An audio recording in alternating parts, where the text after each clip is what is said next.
bisimilah maa ngi leen di nuyu waaw dama bëggoon a wax tuuti rek ci Afghanistan bi nga xam ne réew yu bari ak média yi monde bi yëpp ñu ngi ittewoo di ci wax lu bëree bëri surtout occidentaux yi mais aussi ak ci réew yi jullit ñi le monde musulman ñi apporté nañu seen mbégte wane seen joie wane tamit aussi seen prospective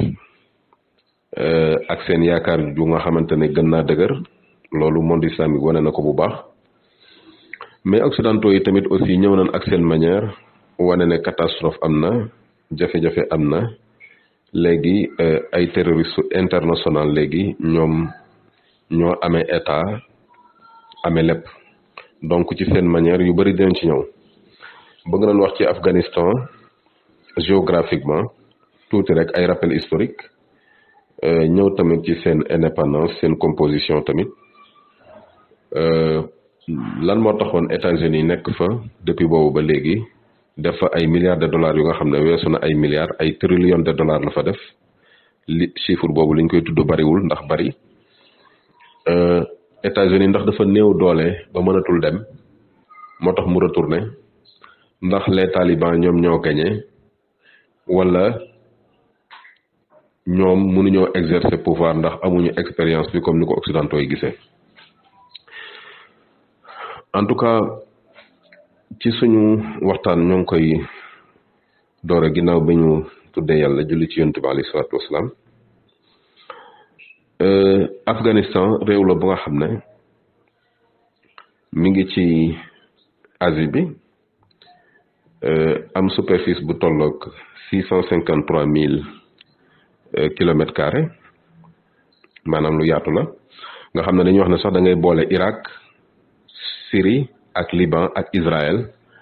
nga xam ne approximately c'est-à-dire ci à peu près rek réew yooyu yëpp boo leen boolee Afghanistan mën na dugg ci biir maanaam Afghanistan ñoom ñëpp mën nañoo dugg ci biir Afghanistan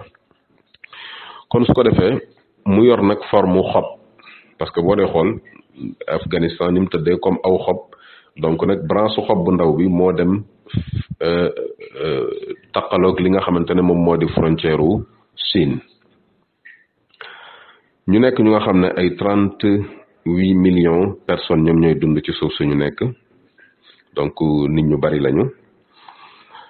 nekk réew mu nga xam ne bari na ethnique tuuti parce que 14 000 ethniques différentes ñi ngi fa mooy ñi nga xam ne ci ay giir yu bokkul lañu nekk réew bu nga xam ne réew bu ñàkk la réew la bu nga xam ne bu ndee xool naatijul maxalli PIB ak yu mel noonu taxu koo bari par rapport ak ni mu toll ak li nga xam ne noonu la suuf sa mel ndax wax nañ ne 20 milliards de dollars mooy li nga xamante ne amoon na ko ci budget kon loolu buñ xoolee 20 milliards de dollars yooyu sax nañ koy waxee yàlla rek xam ndax Ashraf Ghani ma fa nekkoon président de la république dinañ ci ñëw ci bi muy daw naka la génne réew ma ak naka la sàccee xaalis bu baree bari def ko ci avion bi ba bi muy yéeg sax ci avion bi am na ci dollars yu nga xam ne da doon wadd ci escalier wu avion bi Afghanistan nekk réew mu nga xam ne dafay jànkoonteeg kekke wow maanaam aljafaaf réew mu nga xam ne dafa drought am sécheresse des fois nekk le pays le plus montagneux au monde boo dee xool lu commencé ci nord bi jàpp ouest bi nord-ouest Afghanistan ñëwaat ci sud bi lépp boo dee xool ay réew la yu nga xam ne ay montagnes yu tar la te montagnes yooyu ce qu'on appelle les talibans dañ ko maîtriser woon ba nga xam ne ñoom ak américains yi daanaka am nañ ay waxtaan ak i ngomlaan yu dul jeex ci àll yooyu maanaam ci ni leen sonalee foofu rek laa bëgg a wax mu nekk réew bu nga xamante ne réew yi ko wër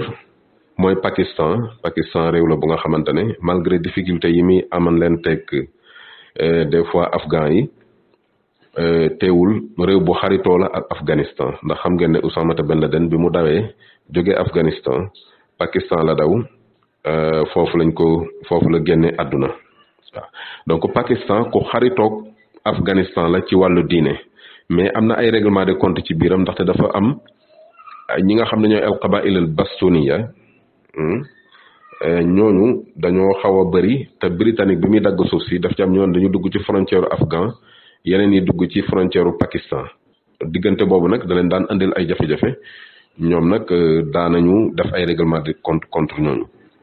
parce que dañu yaakaar ne insécurité bi ñu nar a am ñoo leen ko dara andil ci beneen côté bi mi ngi frontière ak Turkménistan Ouzbékistan Tadjikistan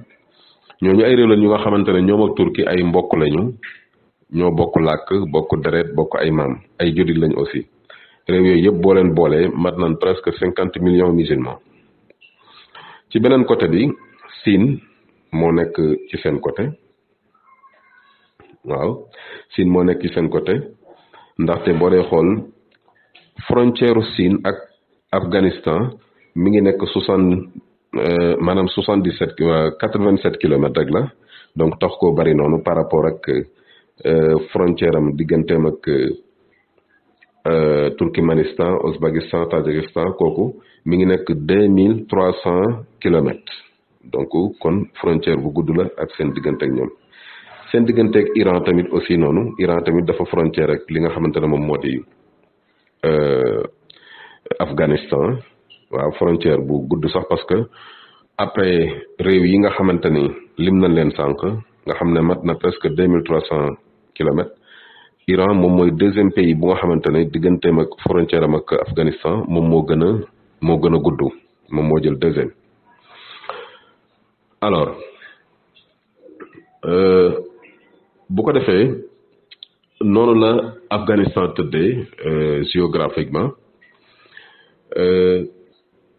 depuis nga xamante ne commencé nañu di am ay jafe-jafe bëgguma delluwaat ci histoire xëy na peut-être lu sori mais génn gi nga xamante ne daal États-Unis génn na ko ci réewum afghan loolu foog naa ne moom moo tax coow li gën a bari foofu la ñuy ñëw génn gi mu génn peut-être ñi nga xam ne ñoo di taliban yi ñoom bénéficié wu nañ ci maanaam génn gi dañ ko rafetal mais dañ leen a dàq parce que les afghans dem nañ ba nga xamante ne ñoom réew mi ñoo ko yor bu leen neexee sécurité bi jaar yoon bu leen neexul bouleversement am loolu afghan yi bi ñu ko amee léegi ëpp na ay ati at donc dañoo am expérience militaire bu ñor xomm moo tax ñu liñ doon def ñu di ko def ndànk par ndànk waaw bi ñu dem bay jël pouvoir bi nii sax benn deret tuuruwul ba afghan yi jëlee pouvoir bi le 11 bi passé ba léegi ba waxtu wi ñuy waxee génn ba léegi waaw wala bokk 5 jours yi ñu ko jëlee boobu ba léegi boo dee xool benn deret tuuruwul benn doomu aadama faatuwul te Afghanistan chaque jour nit ñi dañ daan dee fii chaque jour nit ñi dañ daan dee di dee mais depuis bi nga xamante ne taliban yi jël nañ li nga xamante ne moom moo di pouvoir bi donc dee gi dafa daal di mujj wàññeeku alors léegi nag États-Unis bi nga xamante ne nekkoon na Afghanistan lan mooy propisam maanaam lan moo nekkoon yéeneem pour mu nekk Afghanistan foofu États-Unis dugg bi mu fay dugg comme Afghanistan dafa nekk réew bu nga xam ne dafa bari woon ay coup d'état ci biir coup d'état ci biir coup d'état waat donc bari woon na ñoom ñu bëgg fa samp rek seen régime occidental yooyu rek à l'époque parce que comme ni colonialiste yi def fu ñu dugg rek dem fa parce que Angleterre moom moo njëkkoon a jël suuf soosu donc boole kook mu nekk Inde ak Pakistan Afghanistan ak yooyu yëpp mais bu ñu demee ba yi dagg frontière bi ay problème yu bëri am na foofu yu nga xamante ne daani kii waxtu wi duñu mës a ñëw du ñëw sax pour ñoom mais en tout cas ci leen dëggaale li nga xam ne moom moo di Afghanistan ñoom it bu ñu demee ba néew doole ñu dem ñi nga xamante ne tamit aussi ñoom ñoo di afghan yi américains yi waaw ñi nga xamante ne ñoo di américains yi tamit li dal ñi nga xam ne ñooy anglophone yi rek moo leen dal dañoo dem ba amatuñu doole amatuñu puissance ñu daal di rocceeku dem léegi lan moo nekkoon yéenay américains yi c'était juste pour ñu des fa mën a xeex ak Chine mën a xeex ak Inde mën a xeex ak Russie waaw Afghanistan terre la bu nga xamante ne stratégie politique la militaire pour fexe ba Chine du développé fexe ba Inde de développé fexe ba Russie de développé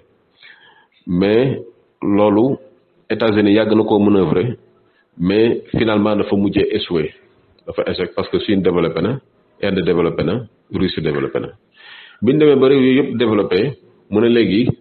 ñoom dañoo bëgg a dajaloo parce que Chine ak Inde ak Russie dañoo bëggoon a dajaloo pour def seen benn empereur mu ne loolu da koy empêcher ba du am taxaw na nag di ko jéem a empêcher ba fan yi passé ci la mujj xaalisam bu bari dem ci muy xeex ak afghans yi pour bëgg faa des muy xeex ak taliban yi pour bëgg faa des taliban yi aussi di xeex ak moom ba gañe ko donc mu mujj génn daw bàyyi leen fàkk alal ji doo bokk wala boog mu bàyyi leen fàkk armes yi ak yu ni mel alal ji moom daanaka boo dee xool Ashraf Ghani mi nekkoon président de la république moom moo ko détourné di leen ci ñëw comme ni leen ko waxee woon kon États-Unis moom mujjul réussir ci mission boobu nga xamante ne noonu lay dox te États-Unis ci boppam musul gagné guerre waaw loolu xëy na war nañ ko di wax ñi nga xamante ne ñoom ñooy suivre actualité internationale man musuma dégg guerre buñ ne États-Unis moo ko gagné ci histoire États-Unis musul gagné guerre parce que même ki nga xamante ne moom moo di borom xam-xam bu mag boobu di docteur Huwayni nekk muhaddis bu mag a mag wax na ko nee na États-Unis musul gagné guerre waaw ay ati at te ba mu ko dalay wax ak léegi ëpp na 25 ans États-Unis musul gagné guerre fu mu duggee ci guerre dañ koy gagné bu dee nag Nagasaki bi ñuy wax dafa dóor bomb guerre nga gagné ko mooy nga gagné terre ba gagné nit ña dugg ci seen biir xol comme ni l'islam daan def à l'époque mais États-Unis bi mu demee ba ñëg ca Vietnam sax nga xamante ne mënatul dem bomb la fa dóor yàq terre ba te loolu jikkoy saytaane dëgg la jikkoy jëf ju bon dëgg la jikkoy nit ku faible ku amul doole dëgg moom mooy def noonu alors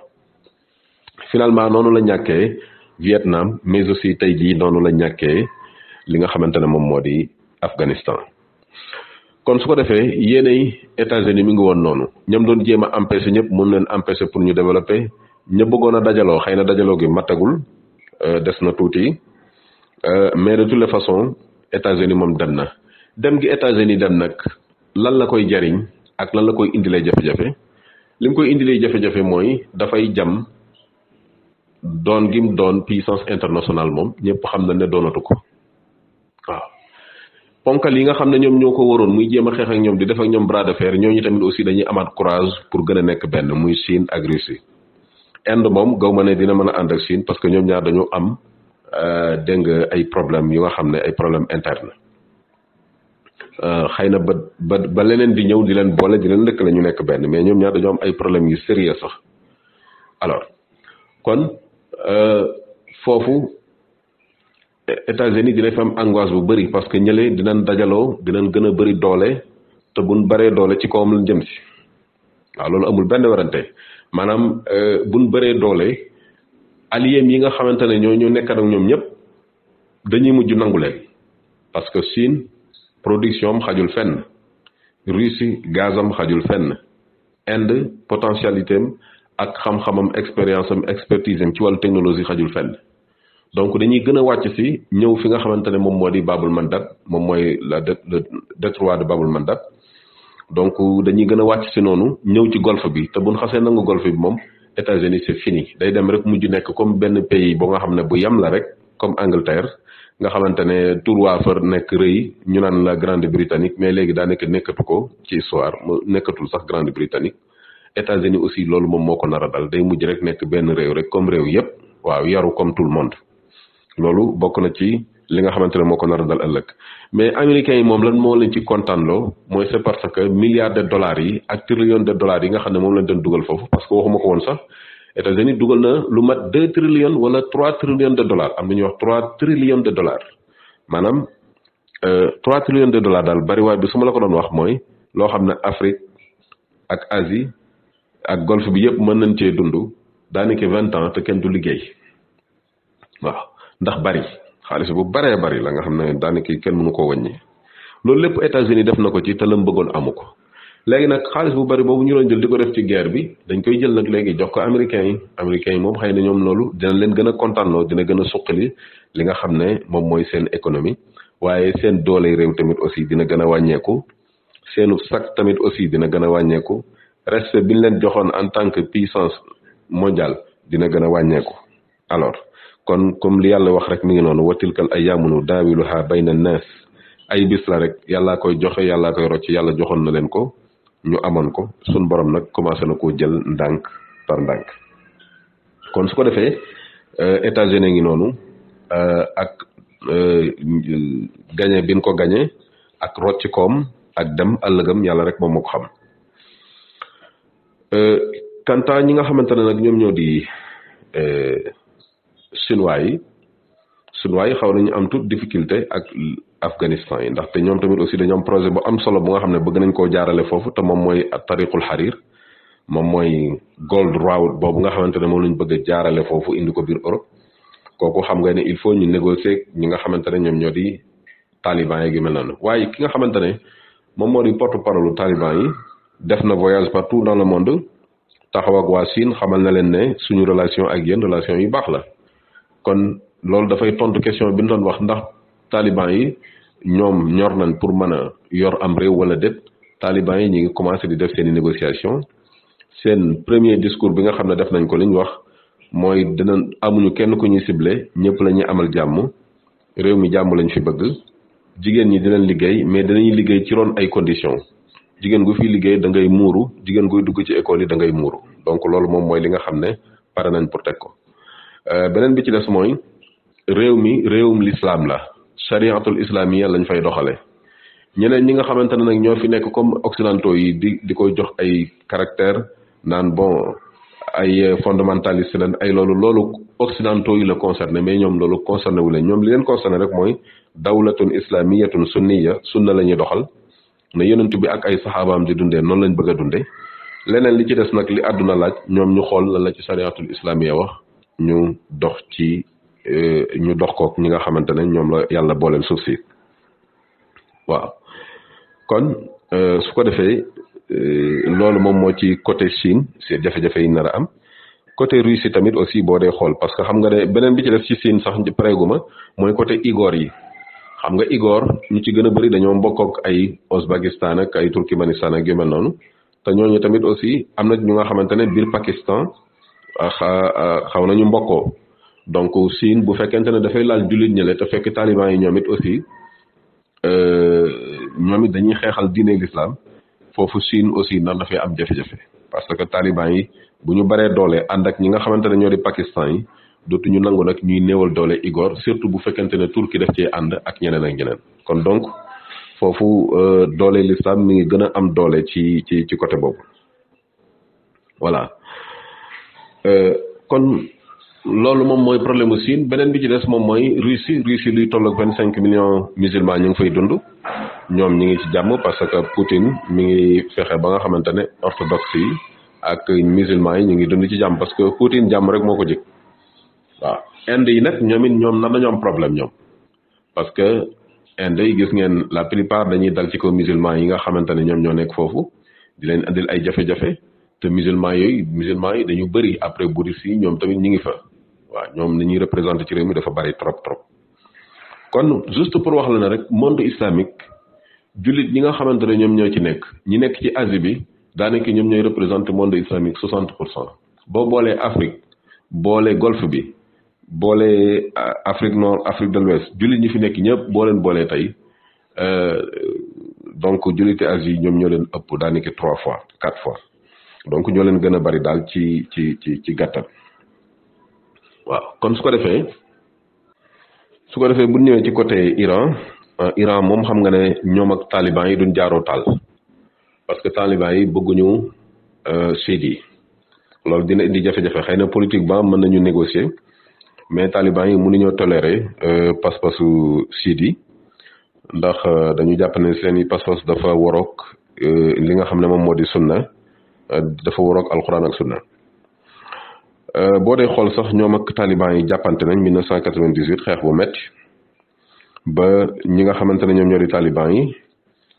rey ci iranien yi quelques personnes daanaka ñun rey 9 diplomates la ak ay journalistes yoo xamante ne taliban yi ñoom ñoo leen faat loolu xewoon na ci vers les années 1998 kon donc ñoom ñaar am nañ ay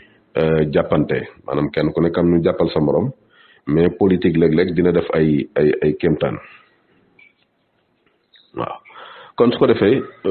loolu moom mooy situation bi nga xamante ne géographiquement et politiquement Afghan ak ñu ko wër naka lay idaara maanaam naka lay entretenir gestion politique am ci réew yi nga xamante ne ñoom ñoo ko wër loolu incha allah dina ci ñëw mais juste pour wax la na rek bi nga xamante ne taliban yi commencé nañu frontière yëpp ñu commencé ñoom bi ñuy nangu dëkk bi boobu fekk na maîtriser nañ dëkk bi taliban yi maîtriser nañ dëkk bi yëpp lañ maîtriser région yëpp ak province yëpp lañ maîtriser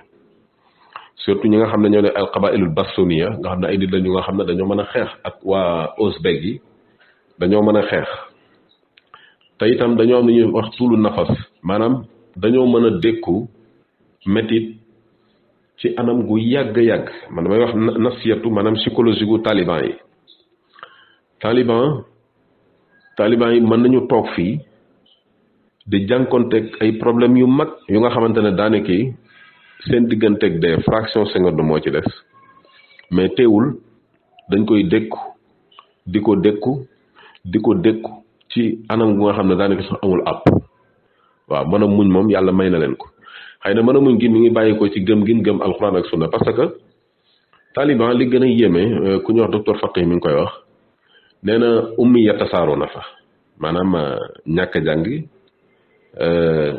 analphabétisme tasaaroo na Afghanistan mais li ci gën a yéeme seeni kàngam ñoo dàq jàng ci monde islamique maanaam seeni kàngam ñoo dàq jàng ci mboolem pays islamique yi parce que Afghanistan ngay gis boroom xam-xam bu wax ne mokkal na alxuraan mokkal saxiixul Buxaari mokkal saxiixul Muslim mokkal kutubu sitta nga xamante ne moom lépp lu aju ci wàllu atay l'islam benn nit rek loolu yëpp da koy def ci bopp bi mokkal ko comme ni muy mokkalee Fatiha waaw ñoom seen élite bi dañoo fort dañoo am élite bu nga xam ne ils sont très très très fort très intelligent ci wàllu diine mais aussi muus tamit aussi ñooñu ni ñuy entretenir gestion politique ak xeex boo ko xoolee ci seen i tëni ak seen i dëkkuwaay dina la nax et la preuve en est que mooy dem nañ ba tuddee sax Taliban wala bokk Afghanistan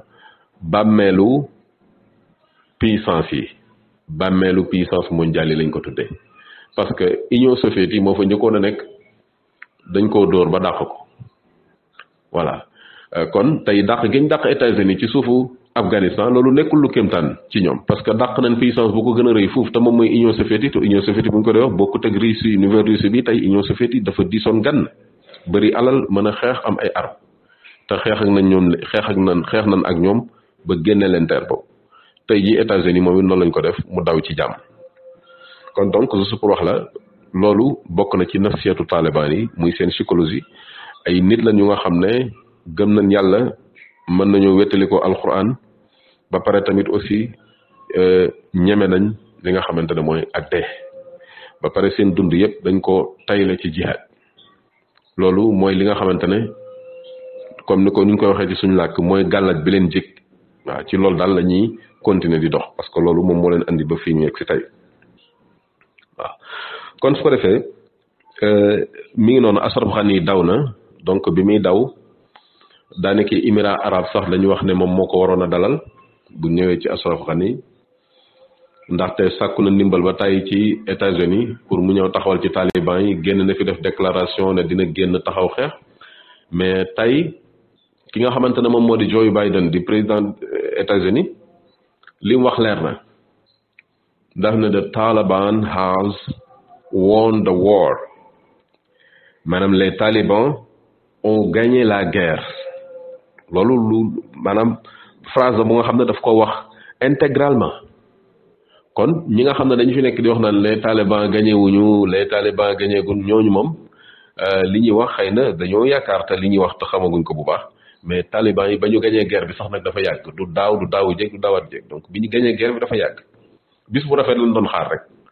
waaw comme ni ñu doon wax naan ku dugg kër Abu Sufyan rek mucc nga daanaka noonu lañ def dañ leen a jox ultimatum ne leen nag génn leen foofu waaw ponkal mu gagné daal ba pare ñëw ne la réew moomu foofu noonu laa bëgg nga jóge fi parce que bëgguma problème noonu lañ leen def nga xamante ne Ashraf Ghani di président bi ba muy daw daanaka li mu bëggoon a dajale ci xaalis sàcc ko sax parewul waaw wax na ne bi muy yéeg ci buntu avion bi dollars yi da doon wadd ndax liñ sàcc yenn yi ci ay oto lañ ko dugal dugg ak moom ci biir vol bi yeneen yi dañ ko yéegal ci kaw donc xaalis yi da doon wadd ci li nga xamante ne moom moo di suuf avion bi ak ci escalier yi ngir tiit gintiit loolu agence bi nga xam ne moom mooy agence d'information russe yi ñoom ñoo indi xibaar boobu donc juste pour wax la ni kon ñi nga xamante ne ñoom ñoo di xawma ñen ñoo xamul taliban yi mais Amérique moom xam na leen régime wala boog néocolonialiste américain yi nga xamante ne ñoom ñoo doon gérer régime bi nga xamante ne moom moo nekk foofu ñoom xam nañ leen ñooy les talibans ak seen capacité ak leen capable ak seen force ak seen i technique ci wàllu guerre ak yu ni mel waaw émirat arabe bi nga xamante ne sax moom moo waroon a dalal Ashraf Ghani di président bi mu ko woowee émirat sax wax nañ ne parewul woon pour dalal ko mais dafa jékki-jékki jël avion daw ñëw si ànd nag soxnaam si nga xamante ne moom mooy Roula pour wax la ne à chaque fois jullit ñi war nañuy veiller ci njiit yi nga xam ne ñoom ñoo leen di jiite loolu moom moo daloon Palestine ci ay jamono Yasser Arafat soxnaam chrétienne la woon te am na ci yu bari yu nga xamante ne peut-être ci foofu la daan jaare di ko lor taliban yi ngay gis Roula mi nga xamante ne moom moo nekk jabaru président bi moom tamit moo nekkoon deuxième femme moom mooy première dame bokk plutôt moom it chrétienne la libanaise la France la jànge foofu la defee droit foofu la defee politique dem États-Unis dund fa 30 ans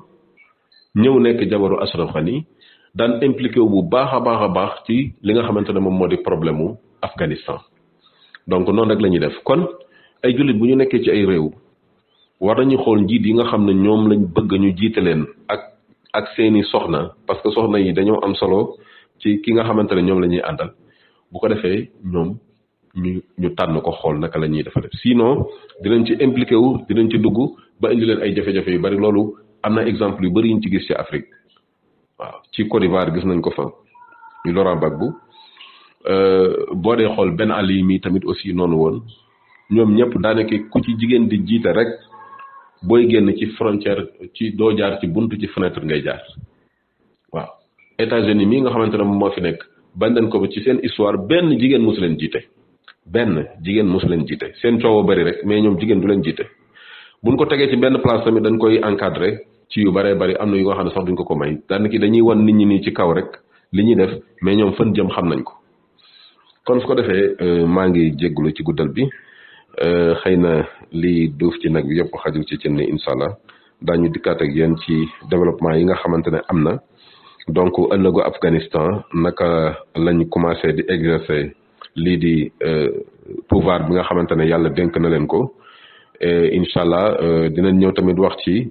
Taliban naka la joxee fit waa Palestine ñoom tamit aussi ñi nga am gën a am courage naka la tiitalee waa Israël démb am na ci ñenn ñi nga xamante ne sax seen présentateur ci seen télévision bi nga xamante ne moom moo di I24 muy benn télévision bu nga xam ne dafay joxe xibaar naka la présentateur bi patiné ci xibaar bi min déggee ñu ne taliban yi yëg dañ ci kaw pouvoir bi parce que xam nañ ne taliban yi ci boppam dinañ gën a jox jullit ñi fit ak yu mel ni ki noonu tamit aussi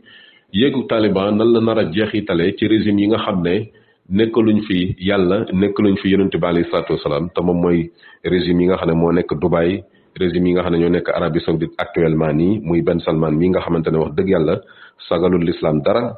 ay jafe-jafe dong lay indil jullit ñi quel que soit nu papam mënoon a baaxee ci monde bi ñi ko fa jiitu woon tamit nuñ mënoon a baax moom siggalul l'islam faalewul dara ba pare gor ñu baax ñëpp mi ngi mu dugal ci kaso bi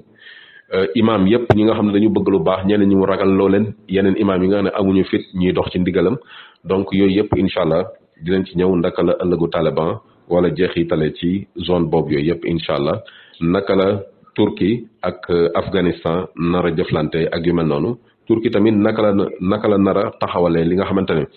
moom moo di yeneen réew yi nga xam ne ñoo dend ak ñoom pour ñu defar benn union bu rëy bu nga xamante ne dafay balancer ak union européenne bi nga xam ne jàpp ne am na lu muy menace ci politique am mais Europe aussi naka la ñu gën a nar a tiitee ci ëllëgu li nga xamante ne moom moo di l'islam ni mu naree dugg ci seen dëkk parce que afghan yu bëri daw nañu dugg fi nga xamante ne moom moo di biir Europe. kon loolu yëpp bind la rek war nañ ci waaru te xam ne occidentaux yi ku nekk sa réew ci réer ngay dëkk. la preuve en est que mooy taliban yi dem ba ñuy demee sax di yéeg ci avion bi ñoom xamuñu ne avion da nga war a am passeport pour jaar ci escalier yi dem ñii ñi ngi doon jaar ci kaw verre yi ñii war a toog ci laaf yi ñi nar a toog xam nga loolu wax dëgg yàlla doy na waar. ci àll yi da ngay gis ñoo xamante ne dañuy toog duñ am école duñ am dara asamaan si moom mooy seen école nga gis benn usine américain bu nekk ci wet ga di lakk ay produits yu nga xamante ne ay milliards trillions de dollars lay jar su ko defee ñoom ñu nekk foofu di torox te ñoom moom suuf soosu. kon il est temps que nit ñëpp décoloniser wu maanaam colonisateurs yi nekk ci réew mi individu bu nekk da nga war a jóg pour que ñi nga xamante ne ñoom ñoo di tubaab yeeg ñeneen ñi ci des ñu génn seen réew te jëflante ñu jëflante nawle parce que dàquñu interconnaissance ndaxte yàlla moom moo ko saxal inna xalaqnaakum min zakarin wa unsa wa jaalnaakum shuuban wa qabaila li taarafu il faut ñuy xamante ngir ñu mën a jëriñante mais jëflanteeg nawle du jëflanteeg buur ak jaam kon asalaamaaleykum wa rahmatullahi wa barakaatu.